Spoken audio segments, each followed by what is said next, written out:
Hello, नमस्कार, आदाब। मैं हूं मयंक और आप देख रहे हैं मीडिया विजन। मीडिया विजन पे हमने रिव्यू किया था 3-4 रोज पहले द केरला स्टोरी का। और आज हम दरअसल रिव्यू लेकर आए हैं अफवाह का। लेकिन हमने तय किया अफवाह का रिव्यू हम बरक्स रख के करेंगे। यानी कि हमने द केरला स्टोरी भी देखी झेली। आपने हमारा पिछला वीडियो अगर ना देखा हो तो आप जा सकते हैं, उसका लिंक हमने डिस्क्रिप्शन में दे रखा है। हमने बाकी लिंक भी दे रखे हैं डिस्क्रिप्शन में, वो भी आप देख ही लीजिएगा। लेकिन हमने तय किया कि हमने केरला स्टोरी झेली और उसके बाद अफवाह भी देखी। तो हमने तय किया कि अफवाह का रिव्यू हम द केरला स्टोरी के बरक्स रख के, यानी कि एक कंपैरेटिव एनालिसिस के साथ रखेंगे। ऐसा हमने क्यों किया, उसका कारण जो है, उसका रीजन जो है वो ये है कि दरअसल हमने पाया कि अफवाह जो है वो, जैसा कि आप अपनी स्क्रीन पर देख पा रहे हैं कि अफवाह जो है वो ट्रू स्टोरी, उसकी ट्रू स्टोरी है। किसकी ट्रू स्टोरी है हम बताएंगे अभी। और द केरला स्टोरी जो है वो अफवाह जो है उससे ज्यादा प्रेरित है। इसलिए हमने कहा कि हम एक कंपैरेटिव जो है एनालिसिस रिव्यू करेंगे। रिव्यू ये अफवाह का ही है, लेकिन केरला स्टोरी की बात करना जो है वो जरूरी है। क्योंकि हमारी एक साथी ने भी कहा और हम लोग एक दिन चर्चा कर रहे थे हमारी एक पत्रकार साथी से, तो हम लोगों ने यही डिस्कस किया कि अगर द केरला स्टोरी जो है वो वेनम है किसी तरह का, तो उसका एंटीडोट जो है वो अफवाह हो सकती है, अगर आप उसको देखना चाहें। और अगर उसको उसी तरह प्रमोट किया जाता जैसे कि द केरला स्टोरी को किया गया। पर हम जिस समाज में रहते हैं वहां पे दरअसल द केरला स्टोरी का प्रमोशन ज्यादा होता है और अफवाह का कम होता है। या यूं कहें कि अफवाह का प्रमोशन ज्यादा होता है और सच का कम होता है। तो बात शुरू करते हैं सुधीर मिश्रा द्वारा निर्देशित अफवाह से। तो अफवाह के लेखन की बात अगर हम करें सबसे पहले, तो सुधीर मिश्रा ने इसको लिखा है, साथ में जो है निसर्ग मेहता ने उनके साथ लिखा है और शिवा वाजपेयी ने मिलकर, इन तीन लोगों ने साथ में इस फिल्म को लिखा है। यानी कि कहानी और स्क्रीन प्ले, पटकथा और संवाद इन तीनों ने मिलकर लिखे हैं। मुख्य किरदार जो निभाए हैं वो नवाजुद्दीन सिद्दीकी, भूमि पेडनेकर और सुमित व्यास ने निभाए हैं। उसके अलावा शारिब हाशमी, क्योंकि उनका किरदार दरअसल हम देखें तो एक मेन किरदार में आता है, मुख्य किरदार है। इसलिए ये चार किरदार जो है इनको मेंशन करना जरूरी है। तो सबसे पहले बात कर लेते हैं कहानी की।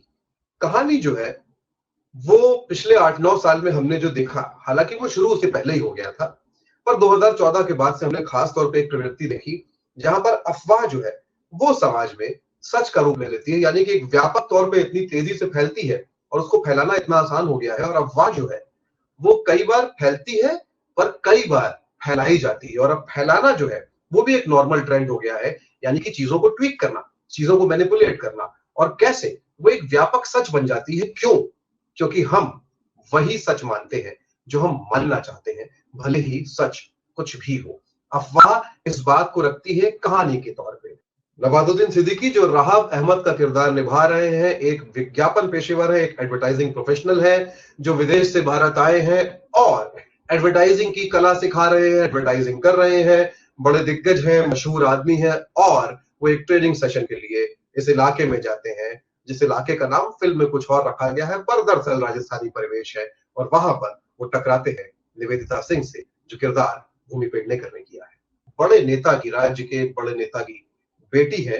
सूबे का नाम बदल दिया गया है, राजस्थानी परिवेश है हालांकि। और उनकी शादी होने वाली है सुमित व्यास से, जो विकी बना। बना चूंकि शब्द आता है और तमाम जगह आपको राजस्थानी मारवाड़ी बोली उसका असर दिखाई देगा, तो विकी बना से उनकी शादी होने वाली है, एंगेजमेंट उनकी हो गई है। और विकी बना जो है वो एक वानाबी नेता है, उभरते हुए नौजवान नेता है सत्ताधारी पार्टी के। और निवी सिंह के पिता सत्ताधारी पार्टी के मुखिया हैं। और यहां पर निवी सिंह और राहब अहमद टकराते हैं। लेकिन निवी सिंह और राहब अहमद के टकराने के पहले एक घटना और हो चुकी है।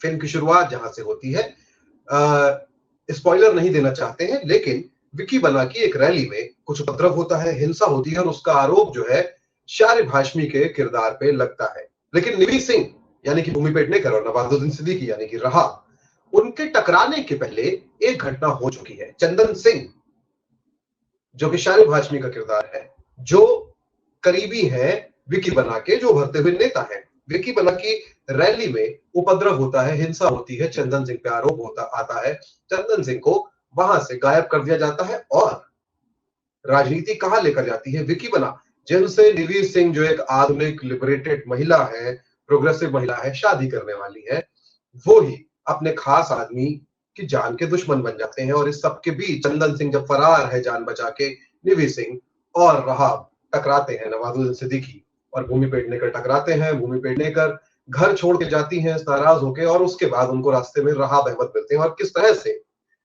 भूमि पेडनेकर को ढूंढने निकले सुमित व्यास के या विकी बना के लोग, वो नवाजुद्दीन की जान के दुश्मन बन जाते हैं। इस बीच क्या होता है, इस बीच एक अफवाह फैलती है। अफवाह क्या फैलती है, यहां से हम आ जाते हैं केरला स्टोरी की ओर। द केरला स्टोरी में जो अफवाह फैलाई जा रही है, यानी कि लव जिहाद, रहाब अहमद का किरदार जिस महिला को मदद करने के लिए जो है उसको साथ रखता है, साथ देता है उसका रास्ते में एक अनजान महिला को, उसको लेके रहाब अहमद के साथ अफवाह फैलाई जाती है लव जिहाद की।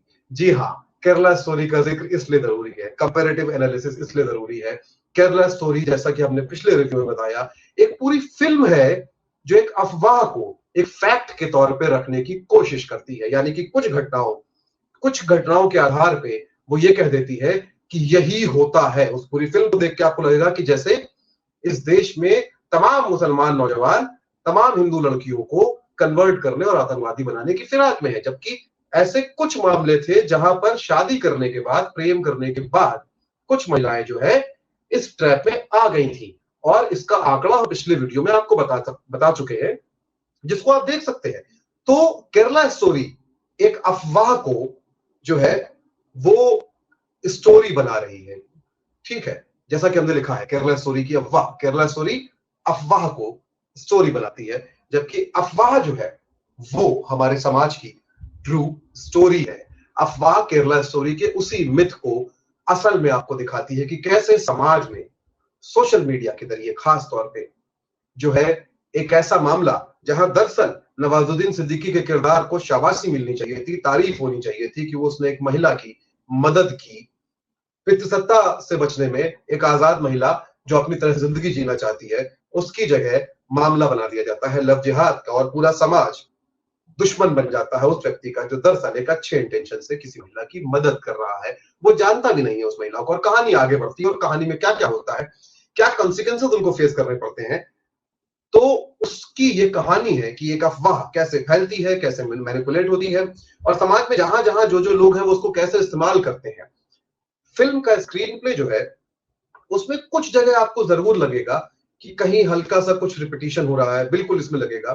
कुछ जगह आपको लगेगा कि इस बात को ऐसे कहा जा सकता था, पर दरअसल ये जो है यहाँ पर मामला ये है कि कौन लिख रहा है और वो कैसे लिख रहा है और समाज को कैसे देखता है। साथ ही साथ कई बार आपके मेरे जहन में जो बात फिल्म देखते हुए आती है वो लिखते वक्त उस तरह से नहीं आ सकती, वो एक अलग तरह का प्रेशर होता है। प्लस अभी के समय में ऐसी फिल्म बनाना, तो आपके दिमाग में ऑलरेडी इतने प्रेशर होते हैं क्योंकि आपको सेंसर सर्टिफिकेट भी चाहिए होता है कि आप कई चीजें जानबूझ के नहीं कह पाते हैं, जिसको हम संवर्धन भी कहते हैं। आपको संवर्धन के जरिए ही कहनी होती है बहुत सारी चीजें। अब बात कर लेते हैं कि स्क्रीन प्ले में दिलचस्प क्या है। दिलचस्प यह है कि बहुत सारे नुएंसेस हैं जो बहुत इंटरेस्टिंग है। मिसाल के तौर पे चंदन सिंह जब एक ट्रक ड्राइवर से मदद लेता है, उसके ट्रक में छुप के अपने गांव जा रहा होता है, वो जो संवाद है, वो जो बातचीत है ट्रक ड्राइवर से, वो बहुत इंटरेस्टिंग है। ट्रक ड्राइवर जो है मुसलमान है। चंदन सिंह के जहन में जो है वो एक धर्म विशेष के लिए जहर भरा हुआ है। शुरुआत में ही फिल्म इसको जो है एस्टेब्लिश कर देती है, बिल्कुल पहले ही शॉट में। और उस ट्रक ड्राइवर से संवाद, वहां आपको नुएंस दिखेंगे। खास तौर पे एक और चीज है, चंदन सिंह यानी कि शारिब हाशमी ने जो किरदार किया है, अगर आप उसको गौर से देखें तो ना केवल वो हिंसा में शामिल है, उसका परपेट्रेटर है, साजिश करता है, लेकिन साथ ही वो उस हिंसा का विक्टिम भी है। यानी कि चंदन सिंह, अगर हम आपको याद दिलाएं तो अशोक मोची का जो किरदार है असल जिंदगी में गुजरात दंगों से, चंदन सिंह वहां ले जाके खड़े हो जाते हैं कि किस तरह से इस तरह के तमाम लोगों को धर्म विशेष के खिलाफ भड़का के उनका दंगे में, हिंसा में इस्तेमाल किया जाता है, यानी कि अपनी राजनीति खड़ी करने के लिए, और उसके बाद उनका यूज करके उनको थ्रो कर दिया जाता है। तो टिश्यू पेपर बनते जा रहे हैं इस पूरे समाज के लिए, एक पूरी नौजवान पीढ़ी के लिए, खासतौर पे जो छोटे शहरों और कस्बों में बैठी हुई है, जो झंडे लेकर मस्जिदों के सामने चली जाती है, बहुत उग्र और अश्लील गाने बजाते हुए और नारे लगाते हुए, उनको ये फिल्म जरूर देखनी चाहिए, क्योंकि चंदन सिंह का किरदार जो है, कैसे अभी वो परपेट्रेटर है और वो अपने आप को दबंग समझ रहे हैं, पर अंततः वो भी जो है इस पूरी राजनीति के विक्टिम बनने वाले हैं। ये बहुत फिल्म जो है बारीकी से और आपको समझाने की कोशिश करती है। बहुत खूबसूरत हिस्से है चंदन सिंह का जो धर्म संकट है, जहां पे वो किंग कर्तव्य विमूढ़ है, इवन क्लाइमेक्स में जाके वो बहुत ही जरूरी हिस्से हैं, वो बहुत दिलचस्प हिस्से हैं, वो समझने वाले हिस्से हैं।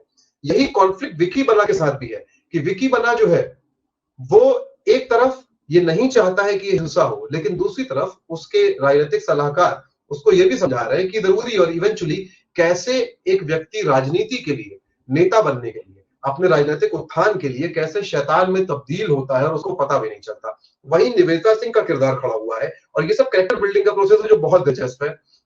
निवेदिता सिंह का किरदार खड़ा है जो अपनी राय और अपने विचार को लेकर फर्म है। वो एक व्यक्ति से शादी करने के लिए तैयार होती है और उसको ये लगता है कि ये भी मेरी तरह प्रोग्रेसिव है, क्योंकि अपने जीवन में, निजी जीवन में वो प्रोग्रेसिव दिखता है। ये तमाम लोगों के लिए हो सकता है, ये उन तमाम नेताओं पर भी लागू होता है जो इंटरफेथ मैरिजेस करते हैं पर राजनीति सांप्रदायिक करते हैं। उनके बच्चे आधुनिक हैं, वो विदेशों में पढ़ते हैं, पर उनकी राजनीति सांप्रदायिक है। यानी कि आप लोगों को बांटकर अपने जीवन में प्रोग्रेसिव रहना, ये आपको फिल्म में निवेदिता सिंह का जीवन जो है, विकी बना का जो जीवन है, वहां पे दिखाई देगा। वही पुरुष जिसको वो शायद इसलिए बर्दाश्त करने को तैयार है, अपनी मर्जी ना होने के बावजूद शादी करने के लिए तैयार है, क्योंकि वो उसको प्रोग्रेसिव लगता है। जब वो उसकी राजनीति के खिलाफ जाती है, बहस करती है, तो वो उस पर हाथ उठाने में हिचकता नहीं है। तो पैट्रियार्की कैसे काम करती है, लेकिन निवेदिता सिंह का वो कैरेक्टर जो है, जिस तरह से वो फर्म खड़ा होता है, साथ ही साथ तमाम सीन्स जहां पे एक मुस्लिम परिवार, जहां पे शादी है, जो शरण देता है निवेदिता सिंह को, और फिर कास्ट का एंगल भी आपको दिखाई देगा। नवाजुद्दीन सिद्दीकी जिस घर में निवेदिता सिंह के दोस्त के घर में शरण लेता है, वहां अतीत को याद करता है, और इस्लाम के जो मानने वाले भारत में है, मुसलमान जो है, वहां पर जो जाति है वो कैसे काम करती है।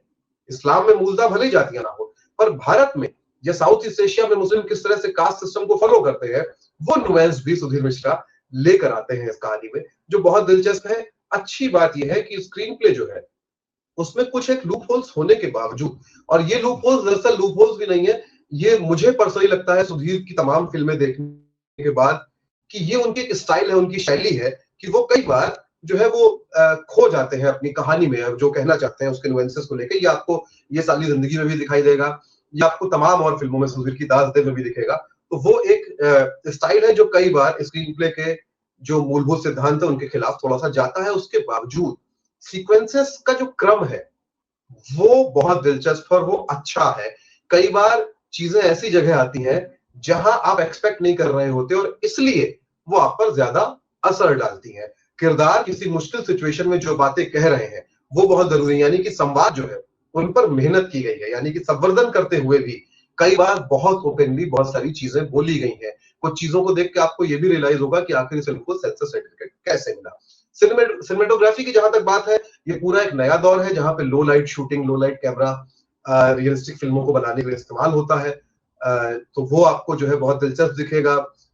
हालांकि जो है वो फिल्म इसको जिस तरह का होना चाहिए था वैसा ही शूट किया गया, ये अच्छी बात है। एडिटिंग जो है उसकी तारीफ जरूर की जानी चाहिए।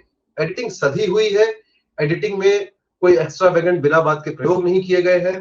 कहानी को सीक्वेंस में कहने के लिए और कहानी को तरीके से कहने के लिए एडिटिंग जो है वो एक बहुत कारगर टूल जो है वो साबित होता है। संगीत की जो बात है, संगीत मुझे खास तौर पे कुछ बहुत खास नहीं लगा, नहीं बैकग्राउंड स्कोर में बहुत मजा आया, ना ही उस बाकी किसी चीज में, लेकिन फिर भी फिल्म के हिसाब से ठीक बैठता है। अब बात आती है अभिनय की। एक जो फर्क बुनियादी द केरला स्टोरी जैसी फिल्म में और अफवाह जैसी फिल्म में जो बुनियादी फर्क होता है वो क्या होता है। सुधीर मिश्रा को एक तो एक्टर मिल जाएंगे, यानी कि उनकी फिल्म में काम करने के लिए एक्टर बड़े तैयार होंगे।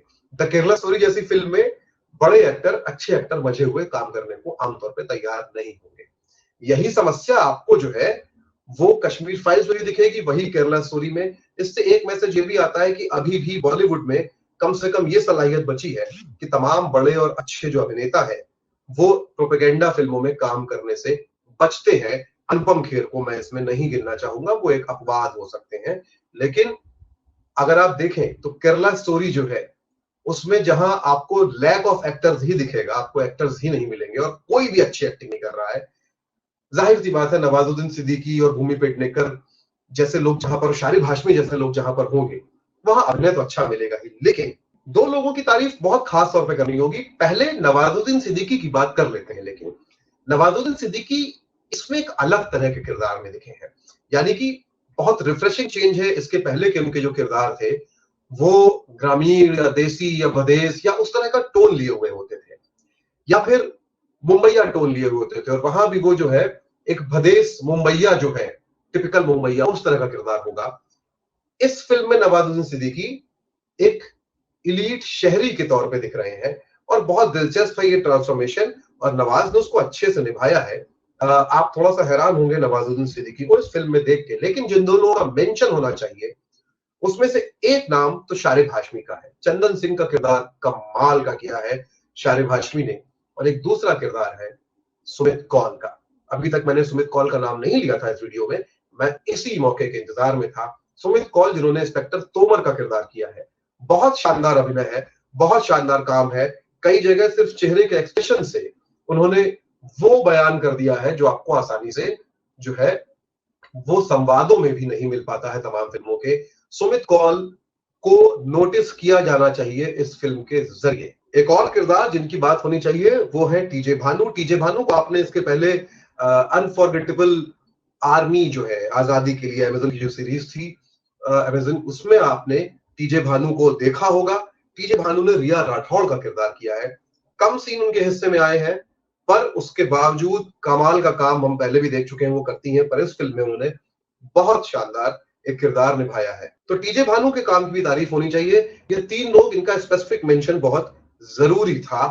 बाकी अफवाह जो है हमारे समाज का एक विश्लेषण करती है, ये समझने की कोशिश करती है कि अफवाह जो है वो कितनी खतरनाक हो सकती है। प्लस ये बहुत महत्वपूर्ण बात है कि हमेशा किसी भी कहानी में आदि और अंत और उसके बीच की सारी चीजें जानना जरूरी है। अगर आप केवल शुरुआत समझेंगे तो भी वो कहानी जो है वो आपको भ्रमित कर सकती है। अगर आप केवल अंत जानेंगे तो भी वो कहानी आपको भ्रमित करेगी, और अगर आप केवल मिडिल जानेंगे तो आपके लिए वो बहुत खतरनाक है। अफवाह जो है हमारे समाज में पिछले कुछ समय से, और खासतौर पर जिस तरह के मुद्दे की बात अफवाह करती है, वहां पे यही हो रहा है। आपके सामने वीडियोस जो है वो एडिट करके रखे जाते हैं, आपके सामने बयान जो है वो छांट के निकाल दिए जाते हैं, आपके सामने आलू से सोना बनता रहता है, आपके सामने कहीं आलू से सोना बनता है, कहीं कोई और बयान होता है, और लगातार ऐसे ही चीजों में आप जो है शुरुआत और अंत और मिडिल को बिना ठीक से जाने, कहानी के जो तीन हिस्से हैं जिसको 3 एक्ट कहा स्टोरी कहते हैं, आप रिएक्शन देते हैं। और ये समाज धीरे धीरे न केवल हिंसक हो रहा है, हम एक समाज भी नहीं रह गए हैं, हम मनुष्य भी नहीं रह जा रहे हैं धीरे धीरे। और द केरला स्टोरी जो है वो दरअसल इसी का एक कल्मिनेशन, एक पोर्ट्रेयल है, जहां पर एक घटना या कुछ घटनाओं को एक सच की तरह या एक कॉमन फिनोमेना की तरह जनरलाइजेशन करके आपके सामने रखा जाता है, और समाज में और जहर बढ़ाया जाता है एक किसी कम्युनिटी के खिलाफ। दिलचस्प बात यह है कि जो ये जहर फैलाते हैं वो कम्युनिटी से नफरत कम करते हैं, वो अपना फायदा ज्यादा देखते हैं, अपनी सियासत चमका के, अपनी सत्ता बनाए रख के पूंजीपतियों को फायदा पहुंचाया जाता है, जैसा कि एडवर्टाइजिंग के पेशे में इस फिल्म में नवाजुद्दीन भी करते हैं। वही आपके साथ हो रहा है।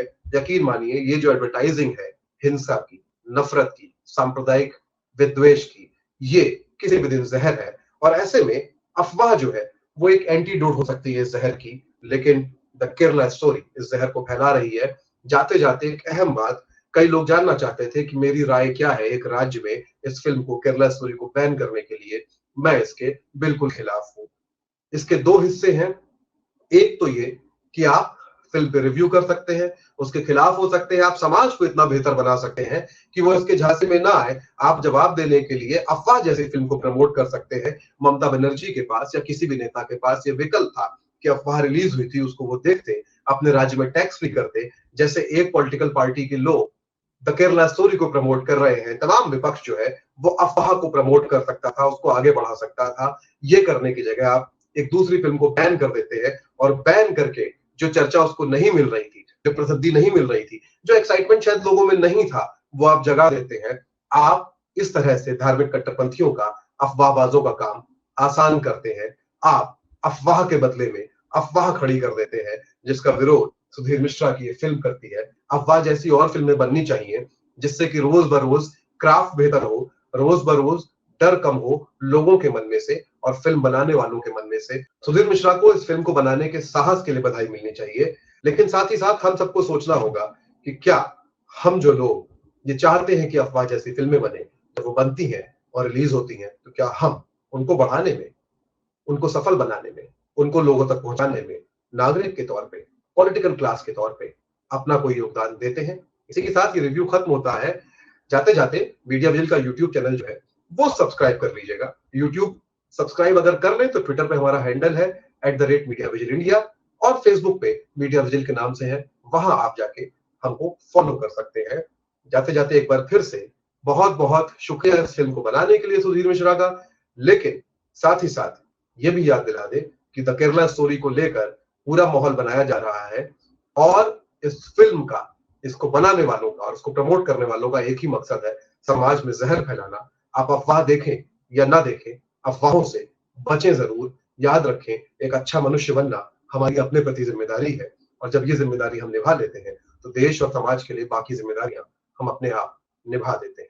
बहुत बहुत शुक्रिया।